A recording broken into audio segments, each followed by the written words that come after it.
Bismillahirrahmanirrahim. Alhamdulillah. Asyhadu an la ilaha illallah wa asyhadu anna sayyidana Muhammadan abduhu wa rasuluh. Allahumma salli wa sallim wa barik ala sayyidina Muhammad ibni Abdillah wa ala alihi wa sahbihi wa man tabi'a huda, amma ba'd.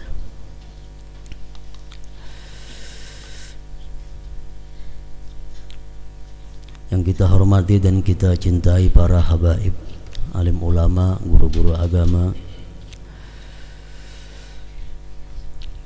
para muhibbin, hadirin dan hadirat rahimakumullah.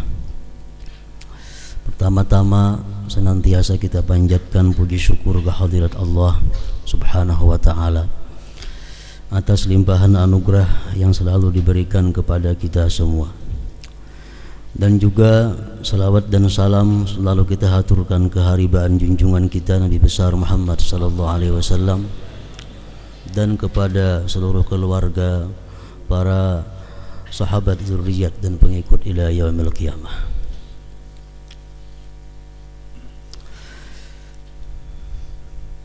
Lanjutan dari minggu yang terdahulu, yaitu ayat yang ketiga dan keempat, kelima dari surat Al-Baqarah.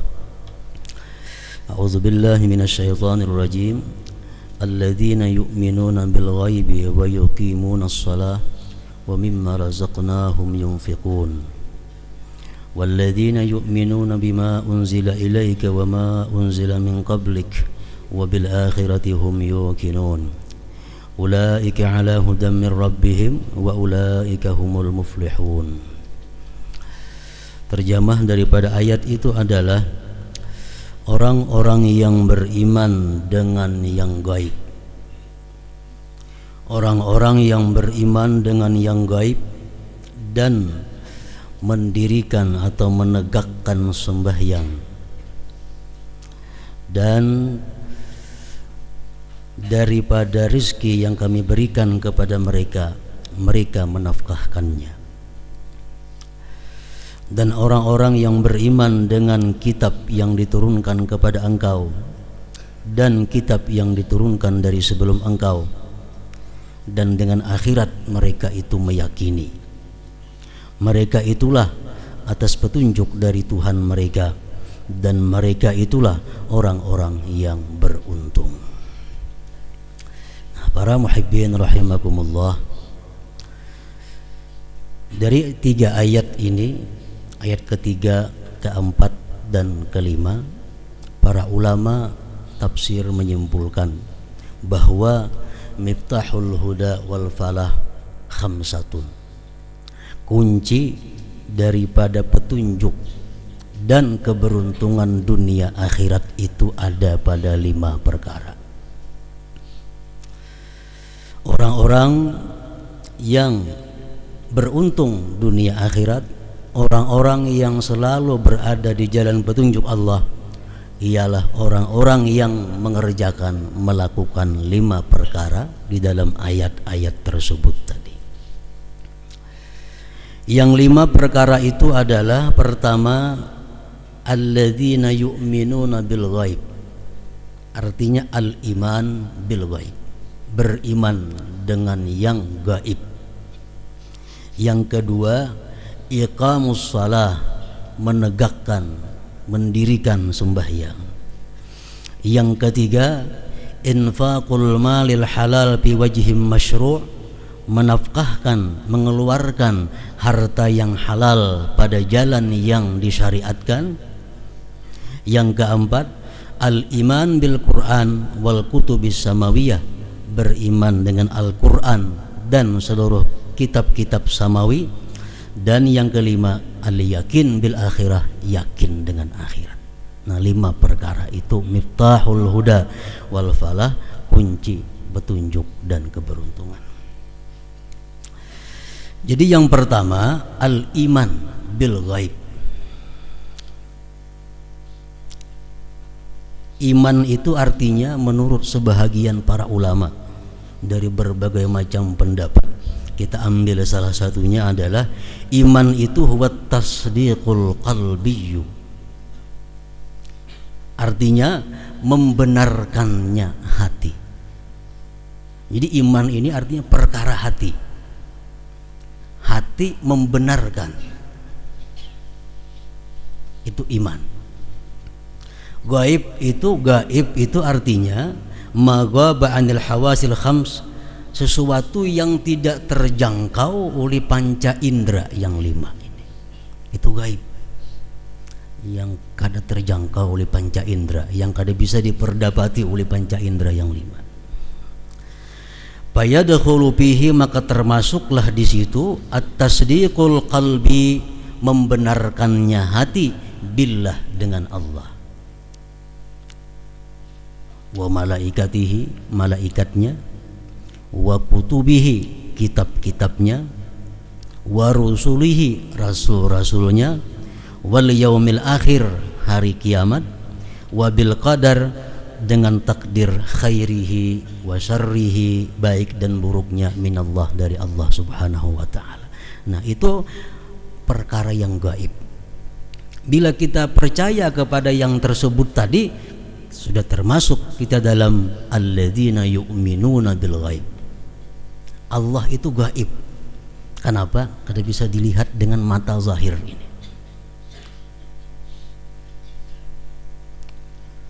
Malaikat gaib juga, kada bisa dilihat juga malaikat dengan panca indera kita.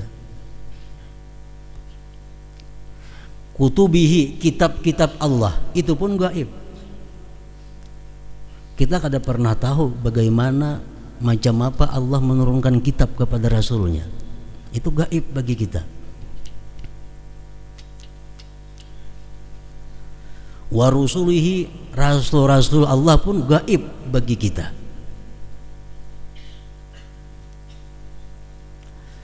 Wal yaumil akhir, hari kiamat, masih gaib juga lawan kita. Dan takdir pun gaib juga. Nah, bila kita percaya semua itu, sudah kita termasuk yang pertama, alladzina yu'minuna bil ghaib tadi, percaya. Para muhibbin rahimakumullah, iman pertama, iman. Imam Al-Bukhari mengatakan dalam kitab beliau Sahihul Bukhari, Al-Jami'us Sahih, al-iman yazid wa yanqus. Keimanan kita kepada hal-hal yang tersebut tadi bisa bertambah, bisa berkurang. Artinya keimanan kita bisa menguat, bisa melemah. Keimanan kita bisa semakin tajam atau semakin tumpul.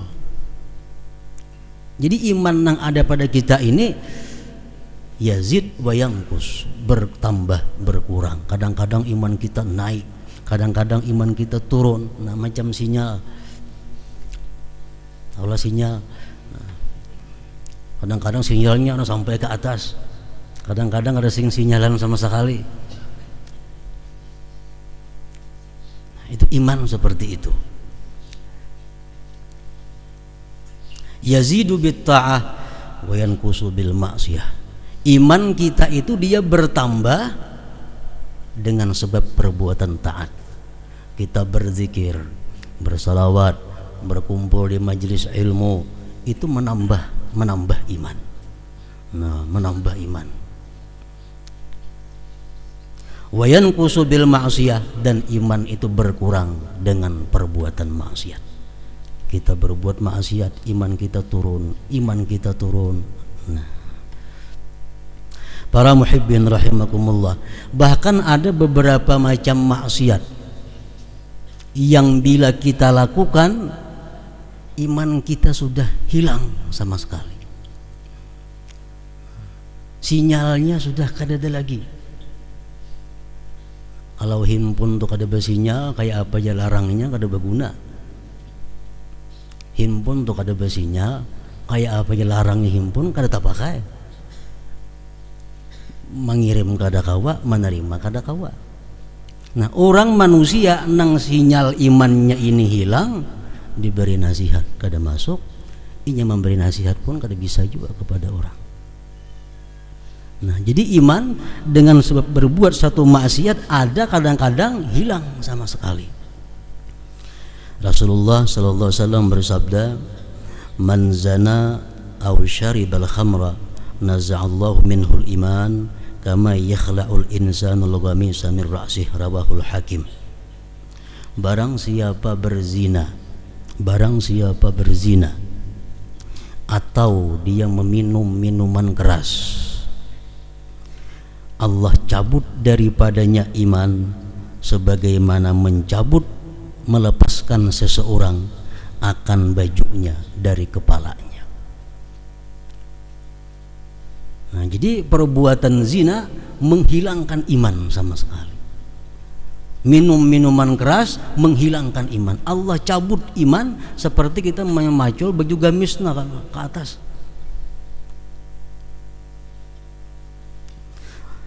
Rasulullah bersabda lagi, la yazni zani hina yazni wa huwa mu'min wa la yasriku sariku hina yasriku wa huwa mu'min wa la yashrabul khamra hina yashrabuha wa huwa mu'min ila akhir. Rawahul Bukhari wa Muslim. Tidak berzina orang yang berzina itu ketika dia berzina dia sedang beriman.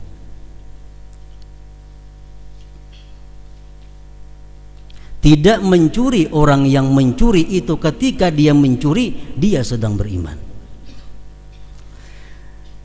Dan tidak minum minuman keras orang yang minum minuman keras ketika dia minum minuman keras itu dia sedang beriman.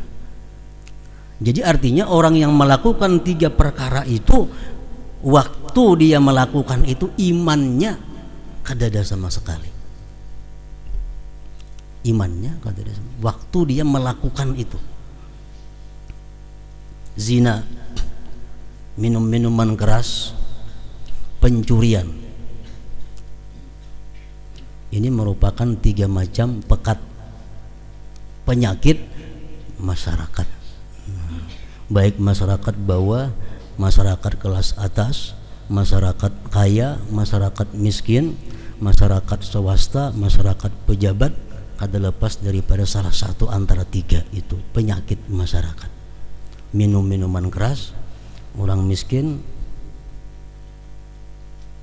kada kawan ukar melarang iya. Nah, ngapakah diminumnya seperti itu kah? Orang kaya mungkin minuman yang larang-larang sama pada memabukkan.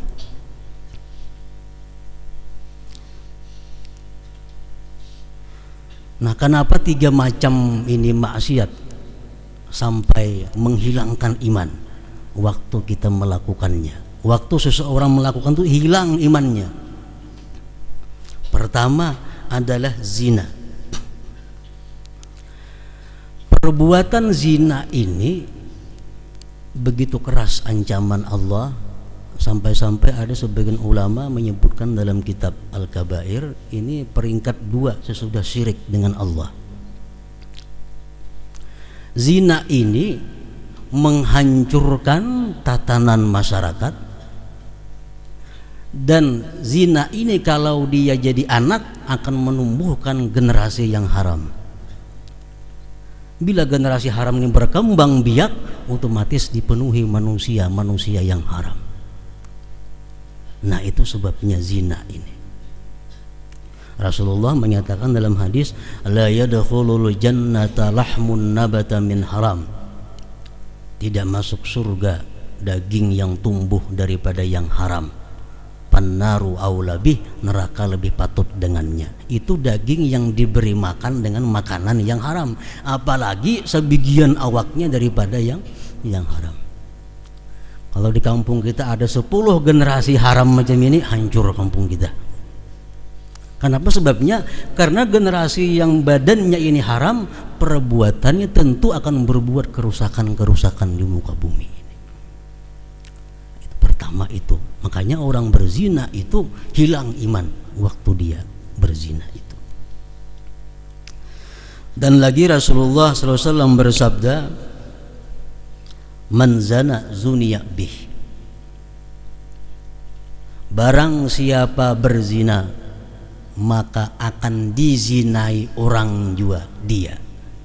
Maksudnya siapa berzina akan dizinahi orang juga bininya atau anaknya atau keturunannya. Ini Rasulullah mengatakan demikian dalam kitab Al-Jami'us Shaghir Imam Suyuti. Man zana zuniya bihi.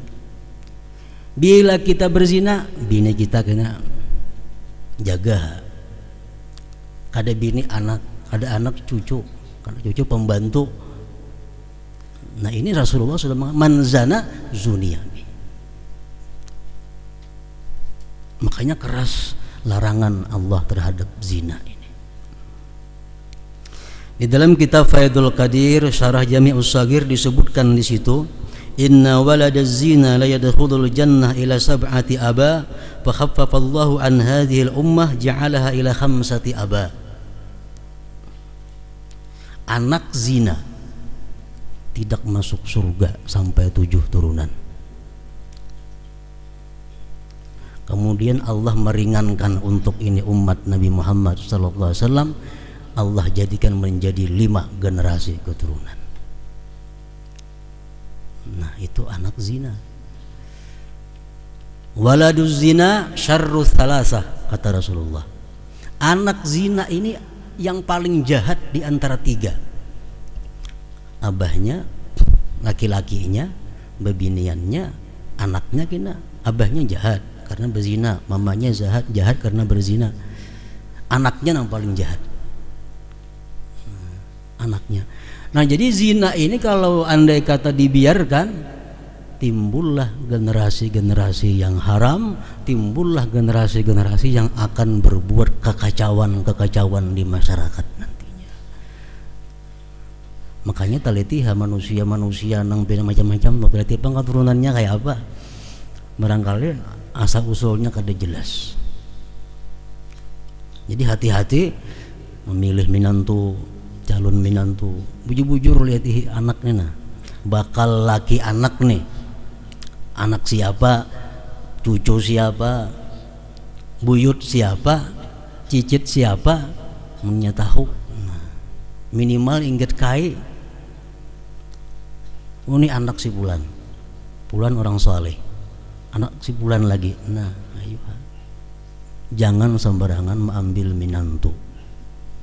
Jangan karena sugihnya, jangan karena jabatannya, jangan karena ketampanannya, ambil minantu. Anak siapa kada jadi masalah. Nah ini kena merusak anak kita nang ada pulang. Maka penyakit nang kayak ini lakas menjalarnya daripada kita kebaikan menjalar kepada orang lain. Nah, zina itu. Yang kedua tadi yang menghilangkan iman, minum arak, minum minuman keras. Rasulullah sallallahu alaihi wasallam bersabda, "Man syaribal khamra wa lam yaskar aradallahu anhu 40 lailah wa man syaribal khamra wa sakira lam yaqbal minhu sarfa wa la adla 40 lailah fa in mata fiha mata ka'abidi wa san." Rawahul Hakim. Barang siapa minum minuman keras dan dia tidak mabuk, Allah berpaling daripadanya selama 40 malam. Barang siapa minum minuman keras dan dia mabuk, Allah tidak akan menerima ibadah fardu, ibadah sunatnya 40 malam. Jika dia mati dalam 40 malam itu, dia mati seperti ka'abidi wasan, seperti penyembah berhala. Kirakan orang-orang mati nang overdosis itu kayak apa? Orang mati kebanyakan minuman keras mati. Nah itu 40 harinya itu masih berpengaruh, apalagi saat itu. Nah jadi minum arak meruntuhkan iman. Zina, minum arak, mencuri. Zina berhubungan dengan keturunan keluarga. Arak berhubungan dengan individu seseorang, akal manusia. Yang ketiga mencuri. La yasriku sariku hina yasrik wa huwa mu'min, kata Rasulullah. Tidak mencuri orang yang mencuri itu ketika dia mencuri dia beriman. Nah, mencuri ini dilarang keras karena mengambil harta dengan cara yang batil. Mencuri, mencuntan ya kita. Mencuri itu mengambil harta orang secara sembunyi. Akhdzu malil ghair bi hirzi mislihi khufyah. Ta'rifnya sariqah itu. Mencuri harta orang lain secara sembunyi yang letaknya di tempat yang tersembunyi, di tempat yang aman. Nah, orang yang mencuri harta seseorang hilang imannya. Kita bayangkan bagaimana kalau orang yang merampok. Lebih lagi,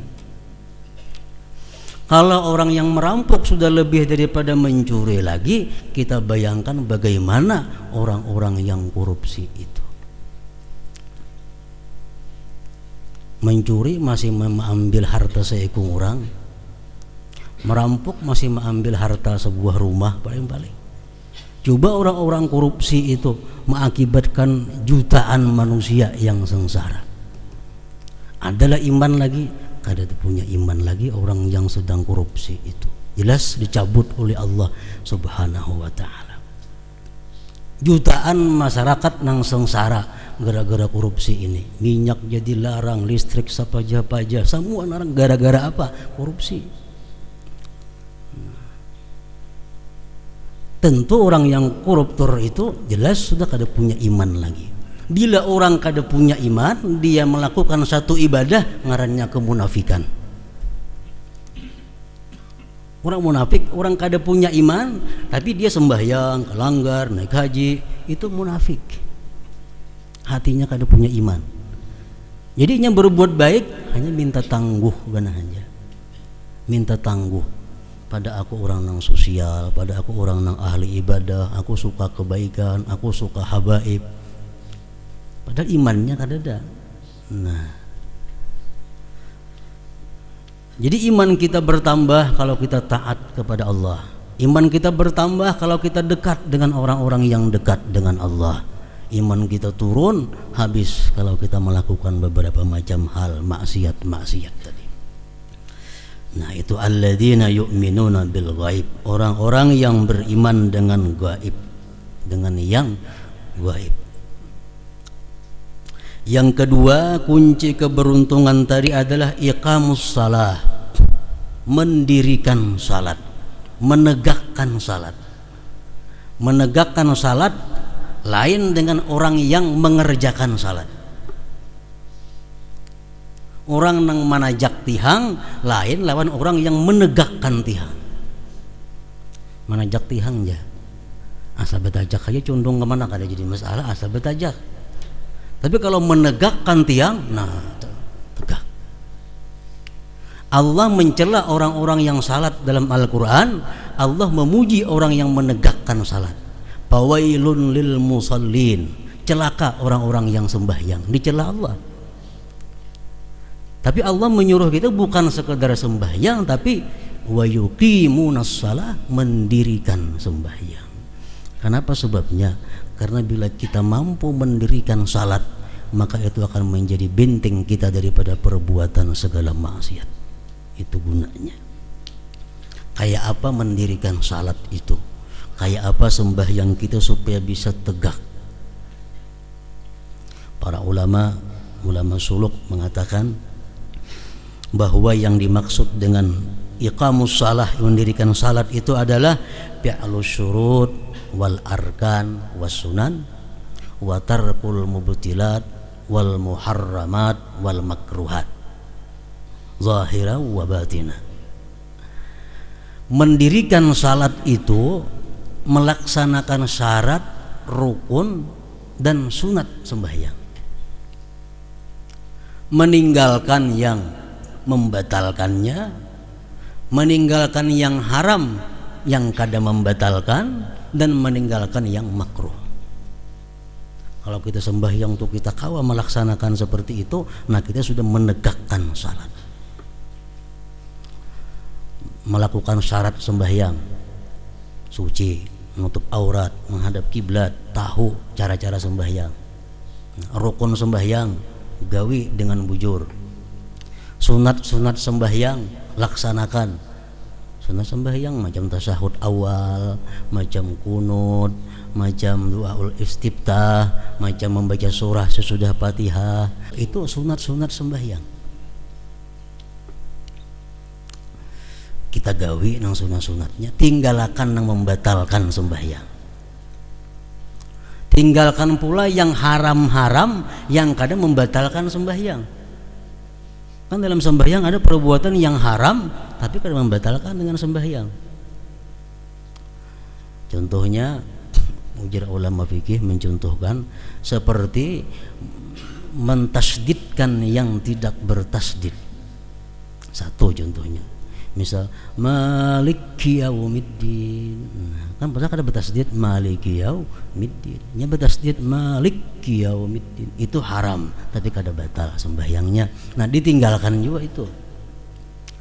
Kita biasa membaca iyyaka na'budu, adanya iyyaka na'budu. Nah, itu haram tapi kada membatalkan sembahyangnya. Nah, jangan digawi itu. Wal makruhat, dan meninggalkan nang makruh-makruhnya. Nang makruh macam apa contohnya? Seperti meninggalkan a'udzubillahi minasyaitonir rajim, makruh. Meninggalkan tasyahud awal, makruh. Nah, segala nang makruh ditinggalkan juga. Baik zahir maupun batin, kita kawa melaksanakan itu, kita ngarannya adalah yuqimunas shalah, menegakkan, mendirikan sembahyang. Zaman sembahyang kita mungkin kada kawa cagat, ibarat bapasang lut miring sedikit, cuma jangan terlalu miring. Nah, ini miringnya bilang parak bana lawan rabah. Memang untuk tegak lurus itu sulit kita sembahyang. Tapi kata Rasulullah, wa qaribu, amun kada kawan nang pas, parak pas barang. Nah, wa qaribu. Rasulullah bersabda, kam min qa'imin hazzuhu min salatihi ta'ab wan nasab. Berapa banyak orang yang sembahyang hanya dapat susah payah lapah. Kenapa? Nah, karena sembahyangnya ditolak oleh Allah. Miring, menanjak tihangnya miring benar, kada diterima oleh na ampun rumah. Nah, terpaksa mau ulangi. Innal 'abda la yusalli shalah la yuktabu lahu sudusuha wa la ushruha wa inna ma yuktabu lil 'abdi min salatihi ma'a qala minha, rawahu Abu Daud. Bahwa seorang hamba sembahyang tidak ditulis seperenamnya, kada ditulis. Sepersepuluhnya kada dapat. Hanya ditulis dari sembahyang itu yang mana kita sadar waktu sembahyang itu. Kita waktu rukuk, kita sadar kita rukuk. Kita i'tidal, kita sadar kita sedang i'tidal. Sujud, kita sadar kita sedang sujud. Nah, itu yang ditulis oleh Allah, yang diterima. Nah, mendirikan salat ini. Yang ketiga, infaqul mal bi wajhin masyru'. Menafkahkan harta yang halal di jalan syariat. Ada yang wajib macam zakat dan mengungkusi keluarga. Ada yang sunat, membantu fakir miskin, membangun masjid dan sebagainya, itu yang sunat. Infak malil halal, yang diberikan itu, yang dinafkahkan itu adalah harta yang halal. Kalau hartanya harta haram, jangan dinafkahkan. Kenapa? Kembalikan kepada ampunnya. Kita ini berisi harta haram, diwakapakan jangan. Unjuk lawan ampunnya siapa?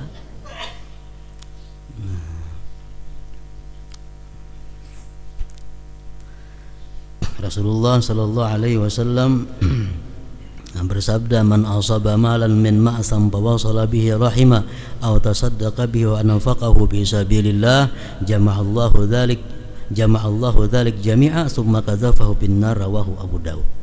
Siapa yang dapat harta dari jalan dosa, dapat harta melalui cara yang haram, kemudian dia berikan kepada keluarganya, dia sedekahkan, dia bagi-bagi duit itu, nanti di akhirat Allah kumpulkan semua itu, Allah timbai ke dalam neraka. Qadzafahullah finnar, qadzafahullah finnar, Allah lemparkan dia. Jadi bersedekah, menyumbang duit nang haram itu bukan maulah pahala, memberati. Kenapa? Duit nang haram itu mestinya dibulikakan kepada ampun nang berhak siapa. Nah itu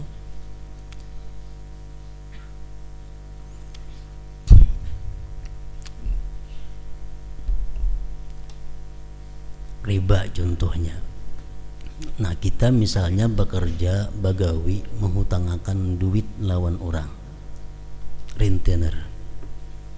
Orang berhutang lawan kita 1 juta, jadi 1.200.000, bisa 1.700.000 jadinya. Berarti kita melakukan riba. Nah berjalan sekian bulan, sekian tahun, kita hendak tobat kepada Allah. Kayak apa cara tobatnya? Pertama, berhenti, empih yang lagi. Nang kedua, nang kita tagih itu modal aja, raksomale. Nang kita ambil modalnya berapa? Mau tanya 1 juta, ambil 1 juta pulang. Nang berapa tahun bulan kita mengambil duit orang itu, kita kembalikan kepadanya. Nah, tobat daripada riba macam itu. Kalau kada macam itu belum tobat. Berapa tahunnya tiap bulan mencicil lawan kita. Nah, mesti dibulikakan lawan ini duit ikam. Nah, kada ampun kok kada halal bagi aku minta maaf, ridha lawan ikam, tamakan duit ikam, bulikakan. Nito mestinya jangan duit bunga itu disumbangkan, disosialakan, itu salah kaprahnya. Nah, agama mengatur demikian. Bulikakan ampunnya. Ampun-ampunnya pang kada lagi mati anaknya, warisnya mati juga, unjuk kepada kepentingan orang-orang Islam, ulahkan jembatan, enggak ulahkan apakah. Nah kayak itu caranya. Itu amun kawa kita menghitung nang alih ini kebanyakan begawi harta nang haram hendak tubat, lalu kada hitungan lagi macam apa caranya. Nah ini sulitnya. Di sini ada mencuntan, di situ ada riba, sini ada nipu orang, situ ada manang pemainan, tak kumpul duit macam-macam di rumah. Duit berdagang jual beli ada juga nang halal. Nah sudah berapa tahun berjalan macam itu hendak bertobat. Nah ini sulit. Dan biasa orang macam ini sampai mati kada mau bertobat lagi biasanya. Pengalihan menghitungnya itu.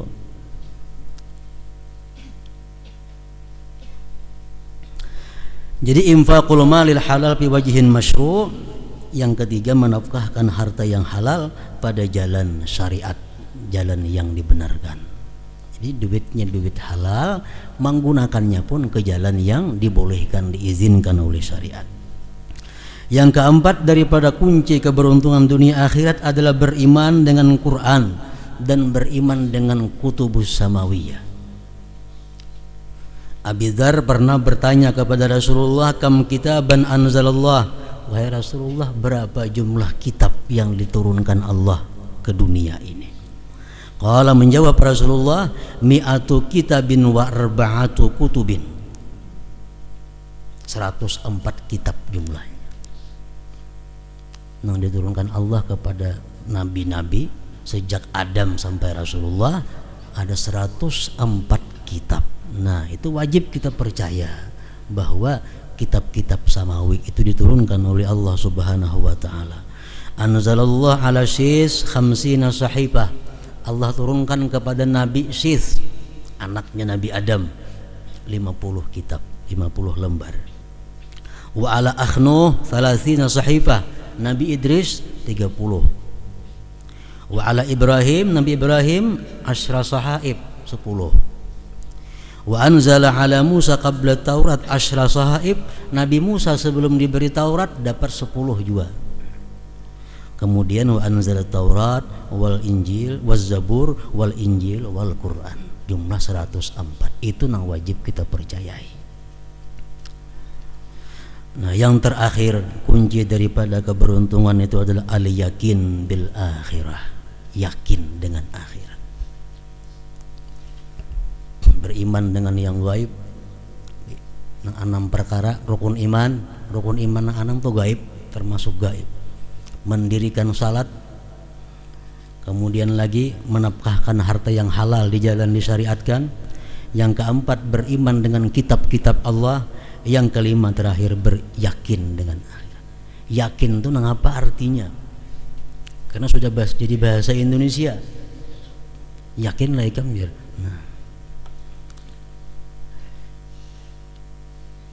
Yakin ada sedikit berbeda dengan iman. Imam Sahal At-Tustari mengatakan yakin itu al-iman ma'az ziyadah. Iman plus artinya yakin. Artinya kalau orang itu beriman belum tentu punya keyakinan. Tapi kalau orang sudah yakin, dia pasti beriman. Dengan akhirat dia yakin. Akhirat itu mulai kubur. Akhirat. Al-qabru awwalu manzilin min manazilil akhirah. Kubur itu adalah tempat pertama dari tempat-tempat akhirat. Nah, percaya dengan kubur, yakin dengan kubur, yakin dengan segala macam akhirat, timbangan, mizan, neraka, surga, sirat dan lain-lain. Nah, yakin ini yattasifu bil quwwah wad dha'af. Yakin ini bisa kuat, bisa lemah. Kayak iman juga. Tapi intinya yakin ini lasak, tidak ragu-ragu. Kita kadang ragu-ragu, ngarannya minimal yakin. Sekurang-kurang yakin, tidak ragu-ragu. Tapi nang kadang ragu-ragu ini belum tentu kuat. Contohnya, kita kadang ragu-ragu lagi bahwa kita bakal masuk kubur. Ragu-ragu lah kita, kadang ragu-ragu. Yakin, kuat kada. Nah, ini masalahnya. Kalau kuat keyakinan kita, kita mesti membangun kubur mulai saat ini. Padahal kita ada ragu-ragu. Cuma yakinnya belum kuat. Lalu kita urusan kubur nih kaina-kaina, gampang-gampang. Yang penting urusan isuknya dipikirkan. Karena keyakinan kita hanya ingat minimal. Semuaan kita kadang ragu-ragu kubur itu ada. Semuaan kita kadang ragu-ragu ada siratal mustaqim menuju surga. Tapi kita kadang mempersiapkan diri kayak apa supaya lewat sirat itu cepat dan selamat.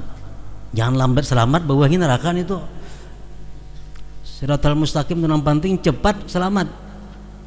Kita kadang ragu-ragu siratal mustaqim itu ada, tapi kita kurang persiapan. Kenapa? Keyakinan kita kurang. Nah, mereka kita beriman sudah. Jadi yakin ini lebih dari sekedar iman. Nah, yakin dengan akhir. Rasulullah bersabda, ta'allamul yakin. Pelajari yakin itu. Karena sedikit amal dari orang yang yakin jauh lebih berharga daripada banyak amal tapi dia kurang yakin. Sabda Rasulullah demikian.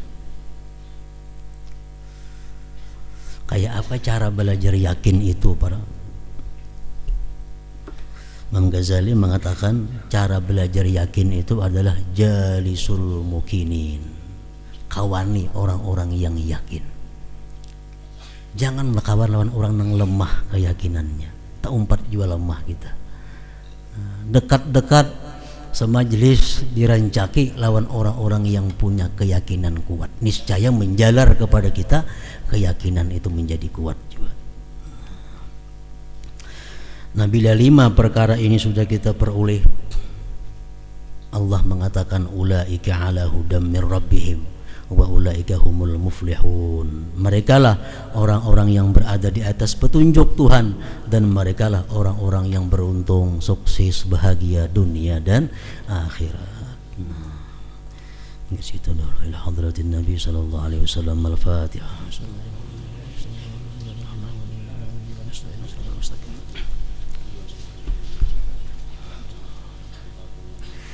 أشهد أن لا إله إلا الله وحده لا شريك له وأشهد أن سيدنا محمدا عبده ورسوله لا إله إلا الله نستغفر الله لا إله إلا الله نستغفر الله لا إله إلا الله نستغفر الله لا إله إلا الله ونتوب إلى الله لا إله إلا الله محمد رسول الله صلى الله عليه وسلم فيا أيها الرجل منه شفاعة صلوا عليه وسلموا تسليما